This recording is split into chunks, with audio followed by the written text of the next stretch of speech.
Ja, da bist du ja. Also ich sehe hier Abonnent von Kavalavan angemeldet für die UNESCO-Tour. Das ist natürlich der Klassiker in Hiroshima, um die wichtigsten Punkte hier abzugrasen. Und dafür laufen wir jetzt einfach gemeinsam quer durch die ganze Stadt eigentlich. Es geht jetzt erstmal los beim Bahnhofsgelände. Es ist ganz passend, weil die meisten kommen halt auch mit dem Shinkansen hier an. Dann gehen wir weiter zum Shukeien. Das ist so ein traditioneller japanischer Garten.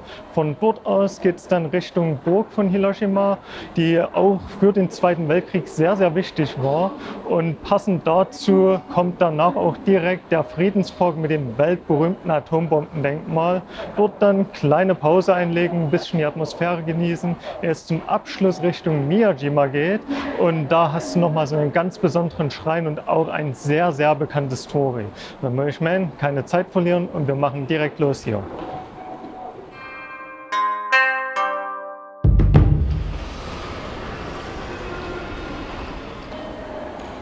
Wir gehen jetzt erstmal direkt beim Südausgang raus. Das ist nämlich der beste, wenn wir weiter wollen zum Shukeien. Das Bahnhofsgebäude hier hat am 10. Juni 1894 seine Pforten als Sanyo-Station eröffnet, allerdings den Atombombenabwurf am 6. August 1945 nicht überlebt. Es wurde dann erst bis zum Dezember 1965 wieder aufgebaut, aber wie du siehst du von diesem Gebäude ja aktuell nicht mehr viel, weil seit Februar 2021 wird es renoviert und die Arbeiten werden jetzt noch ein ganzes Weilchen andauern. Aktuell ist die Fertigstellung für das Frühjahr 2025 geplant.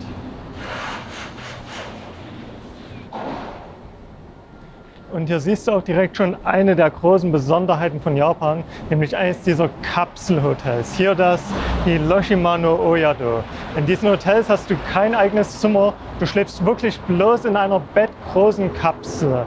Und deswegen werden die Hotels auch manchmal kritisiert, weil das erinnert so ein bisschen an eine Leichenhalle. Und außerdem sind diese Kapseln manchmal nicht mal belüftet, wodurch du schon Probleme mit der Atmung bekommen kannst. Das Wort Kapsel selbst ist übrigens auch sehr wichtig, weil das hielt in den 1960er Jahren Einzug in den japanischen Wortschatz und steht seines Zeichens für Effizienz und eine futuristische Gesellschaft. Was ich doch schon für ein bisschen paradox erachte, weil die japanische Gesellschaft habe ich jetzt nicht gerade als besonders effizient kennengelernt. Vielmehr ist es hier eher so, als geht es einfach bloß um Anwesenheit und beschäftigt tun, als wirklich darum, Arbeit zu verrichten.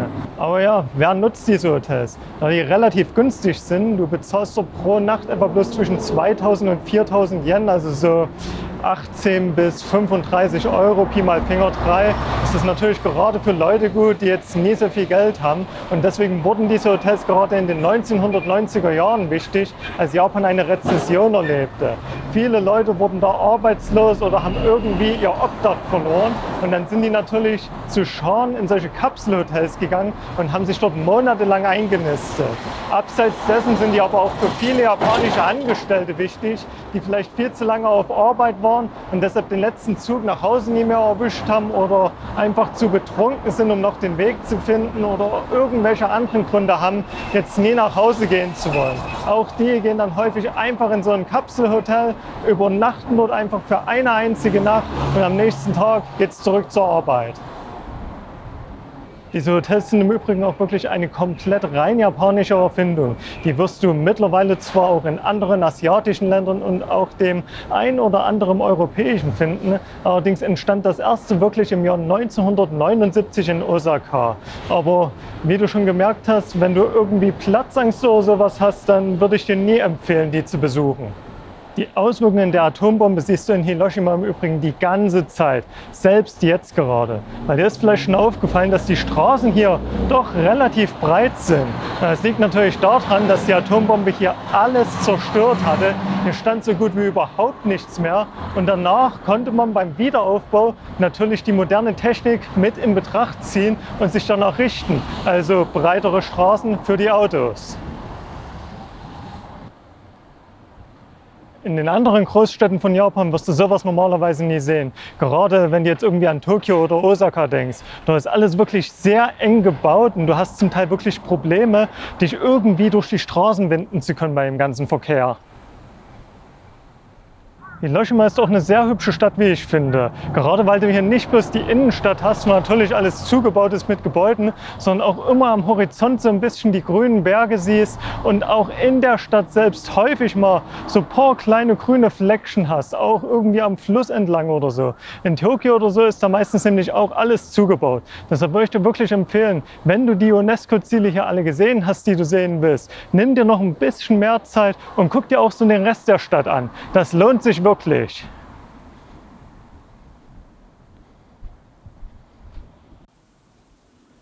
Die besten Reisegeheimtipps findest du immer an den unerwarteten Stellen, wie zum Beispiel hier ausgehangen an einer Junior High School mitten in Hiroshima.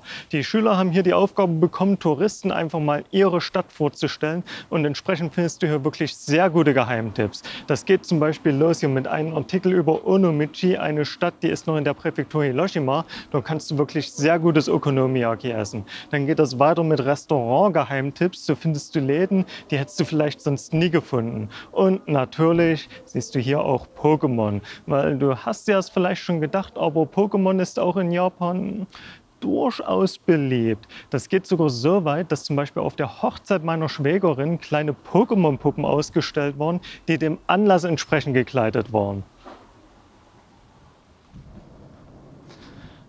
Und hier sind wir auch schon angekommen beim Shukeien. Der ist wirklich nicht sehr weit vom Hauptbahnhof entfernt. Der Eintritt kostet jetzt pro Erwachsenen 260 Yen. Ich glaube nie, dass du das jetzt mit hast, oder? Aber kein Problem, ich lege dir das aus. Du kannst mir das ganz einfach wiedergeben, indem du Mitglied von dem Kanal wirst. Da bekommst du außerdem noch eine ganze Menge weitere Boni, wie zum Beispiel Zugriff auf geschnittene Szenen und außerdem kannst du richtig geile Smileys in den Kommentaren verwenden. Also dann, gehen wir mal rein. Der Name des Gartens bedeutet übrigens so viel wie verkleinerte Szenerie und du wirst jetzt auch gleich merken, warum der diesen Namen trägt. Du hast hier nämlich letzten Endes so ziemlich sämtliche Landschaftsformen, die du in Japan irgendwo finden kannst, in diesem kleinen Park gesammelt.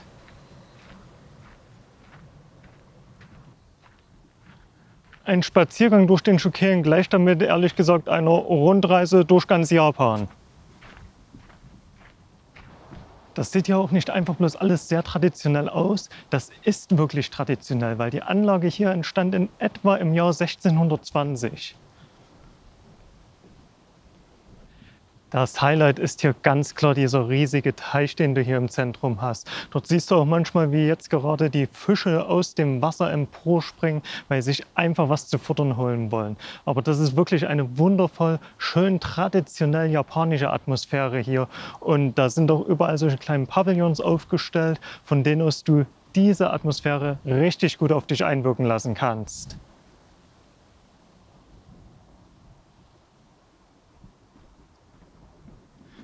Du musst ja auch wirklich ein bisschen aufpassen, weil die Wege und gerade die Brücken sind wirklich ziemlich eng. Also nie, dass du hier ins Wasser fällst.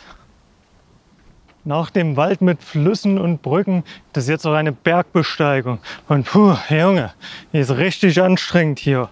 Es ist nie, wie viele Kilometer das hier sind, aber ich denke mal, ja, der Fuji, ne, der kann hier nie mithalten.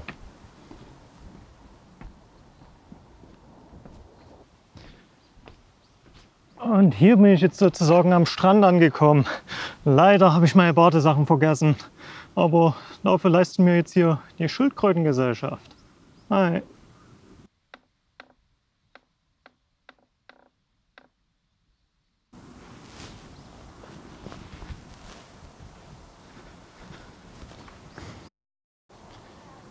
Aber was unterscheidet so einen japanischen Garten jetzt überhaupt von einem europäischen? Weil ich würde mich jetzt nicht hinstellen wie manche Medien und behaupten, dass ein japanischer Garten was komplett anderes und Unbekanntes ist. Weil ich meine, hier wie auch in Europa gehen die Leute in so einen Garten, um einfach mal so ein bisschen zu entspannen und die Natur zu genießen. Was ist also wirklich unterschiedlich? Was kennst du hier noch nie? Und ich bin kein Experte, aber ich würde jetzt mal behaupten, dass du Tori zum Beispiel kaum in Europa finden wirst. Und auch was die Pflanzen angeht, hast du in Japan doch schon so ein paar andere Gewächse, die du sehen wirst. Ein großes Highlight ist auch sowieso die japanische Architektur, weil ich glaube nicht, dass du jetzt irgendwie ein Experte sein musst, um die zu sehen und zu wissen, dass das doch ein bisschen anders aussieht als in Europa.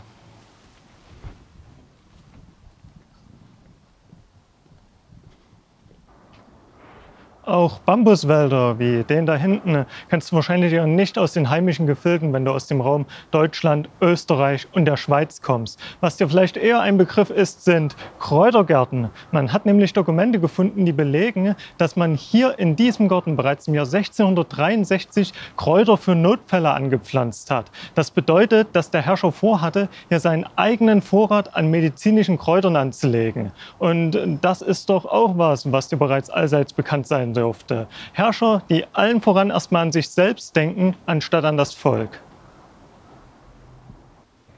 So, das war Teil 1 von der UNESCO-Tour in Hiroshima. Hier zum Abschluss im Shukeian. Ich muss aufpassen, hier nie ins Wasser zu fallen.